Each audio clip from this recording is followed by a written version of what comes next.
गंगानगर में इस बार कांग्रेस क्या अपना परचम फहराने में सफल होगी या वापस बीजेपी ही यहां पे अपनी हैट्रिक करेगी।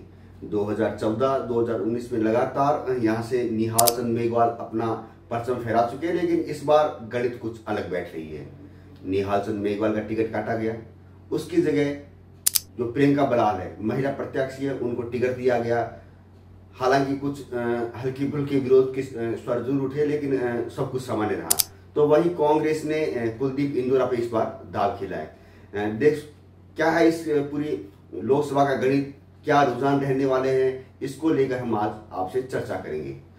बात करें गंगानगर की तो यहाँ पे कांग्रेस का दबदबा लंबा रहा है, लेकिन बीजेपी ने भी यहाँ पे निहाल चंद के रूप में एक बार नहीं, दो बार नहीं, 4 बार विनिंग सीट निकाली है।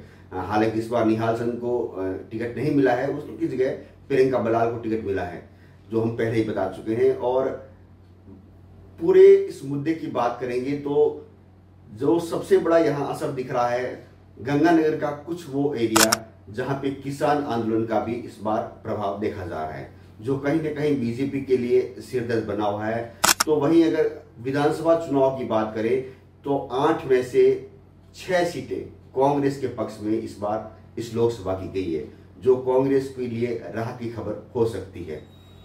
क्योंकि एक सबसे बड़ा जो फैक्ट निकल के आया था वो ये था कि जैसे ही राजस्थान की सरकार बनी भजनलाल की, सुरेंद्र सिंह टीटी को बगैर चुनाव लड़े मंत्री बनाया गया, लेकिन गंगानगर की जनता ने उन्हें पूरी तरह नकार दिया। एक मंत्री बने उम्मीदवार को उन्होंने हरा के वापस कांग्रेस की झोली में अपनी सीट डाल दी। तो ये बीजेपी के लिए बड़ा मुद्दा था कि सरकार उनकी मंत्री बनाया, चुनाव से पहले मंत्री बनाया, बगैर चुनाव जीते मंत्री बनाया, लेकिन जनता ने पूरी तरह बीजेपी को वहां पे नकार दिया। दूसरी सबसे बड़ी बात कांग्रेस की तरफ से की जाए तो कुलदीप इंदौरा है, इनके पिताजी भी पूरे इस क्षेत्र में प्रभावी नेता रहे हैं, कई चुनाव जीते उन्होंने।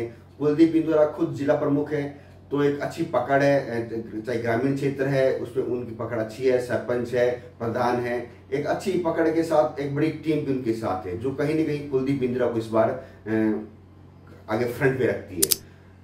एक जो मुद्दा उठा था बीच में इनका प्रियंका बलाल का, उनकी जो मैरिज है वो अरोड़ा जाति स्वर्ण कास्ट में हुई है, तो कहीं ना कहीं जो एससी वर्ग है, क्योंकि ये सीट है जो सुरक्षित सीट है, तो एससी वर्ग है उनमें एक ऐसी बात सामने आई थी कि अगर प्रियंका बलाल यहाँ से विनिंग होती है तो कहीं ना कहीं एससी का जो दबदबा है वो कहीं ना कहीं खत्म हो सकता है। तो एक ये बड़ी जो राहत की खबर है वो भी कुल मिला के कुलदीप इंदौरा के पक्ष में ही जा रही है। और अगर बात करें फाइट की तो यहाँ पे प्रधानमंत्री मोदी हो, चाहे अमित शाह हो, चाहे बड़े तमाम पदाधिकारी हो, उन्होंने यहाँ पे अपनी कैंपेनिंग की है और काफी उनकी तरफ झुकाव लोगों का करने की कोशिश की है। लेकिन जिस तरह से विधानसभा चुनाव आए और सबसे बड़ी बात जो निकल के आई वो थी निहाल चंद मेघवाल की। हालांकि निहाल चंद मेघवाल ने कहीं भी विरोध नहीं किया, कोई ऐसी वक्तव्य नहीं आया जिससे लगता हो उनका विरोध है, लेकिन राजनीतिक सूत्रों की अगर बात करें या राजनीतिक गलियारों की बात करें तो जो निहाल चंद खेमे की जो टीम थी, ऐसा लोगों को लग रहा है कि वो कहीं न कहीं शांत थी, बीजेपी के साथ खुल के नहीं आई थी। तो इससे कांग्रेस को एक बड़ा फायदा मिला है और उस जो बड़ी गैप था, एक बड़ी खाई थी कांग्रेस और भाजपा के बीच में लोकसभा चुनाव को लेकर, वो उसको भरने में काफी हद तक कामयाब रहे। हालांकि ईवीएम में पहले ही चरण में इनके भाग्य कैद हो चुके हैं, तो अब देखना यह होगा कि जो आने वाली 4 तारीख है यहाँ की जनता ने किसको अपना है जो प्यार दिया है, किसको अपना प्रेम दिया है और किस और वोटिंग की है, चाहे भाजपा के प्रियंका बलाल है, चाहे कांग्रेस के कुलदीप इंदौरा हो। त्रिभुवन रंगा, पॉलिटिकल पंचायत, बीकानेर।